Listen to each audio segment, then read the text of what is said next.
ഏകദേശം 11 മണിയോടെയാണ് ഞങ്ങൾ ജീപ്പ് സഫാരി തുടങ്ങിയത്.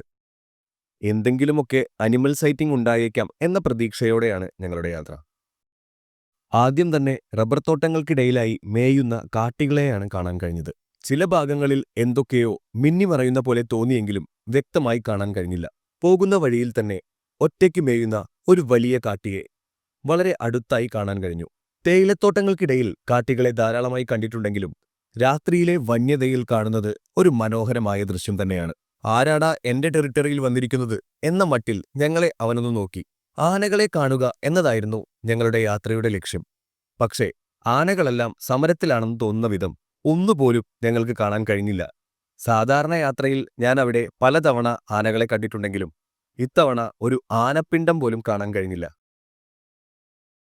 കുറച്ചുകൂടെ ഞങ്ങൾ യാത്ര ചെയ്തപ്പോൾ ഒരു മ്ലാവിനെ കാണാൻ കഴിഞ്ഞു. ഞങ്ങളെ കണ്ട് പേടിച്ചെന്ന് തോന്നുന്നു അത് കാട്ടിലേക്ക് കയറുകയാണ് ഉണ്ടായത്. പിന്നീട് ഞങ്ങൾ താമസിക്കുന്ന സ്റ്റേയുടെ റോഡിലേക്ക് കടക്കുമ്പോൾ ഒരു ആൺമ്ലാവിനെ കാണാൻ കഴിഞ്ഞു. ഇവിടെ ധാരാളമായി ഇവയെ കാണാറുണ്ടത്രേ.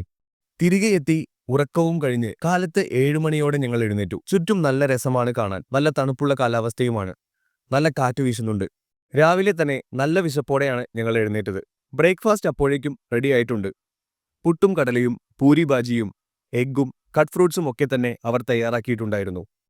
10:45 തന്നെ ഞങ്ങൾ അവിടെ നിന്ന് ചെക്കൗട്ട് ചെയ്തു. ഞങ്ങളുടെ അടുത്ത ലക്ഷ്യം താരാസൂരി ക്ഷേത്രത്തിലേക്കാണ്. ഒരു ജീപ്പ് സഫാരിയാണ് അവിടേക്കുള്ളത്. ജീപ്പ് സഫാരിയുടെ വിശേഷങ്ങൾ അടുത്ത വീഡിയോയിൽ പറയാം. യാത്രകൾ തുടരും.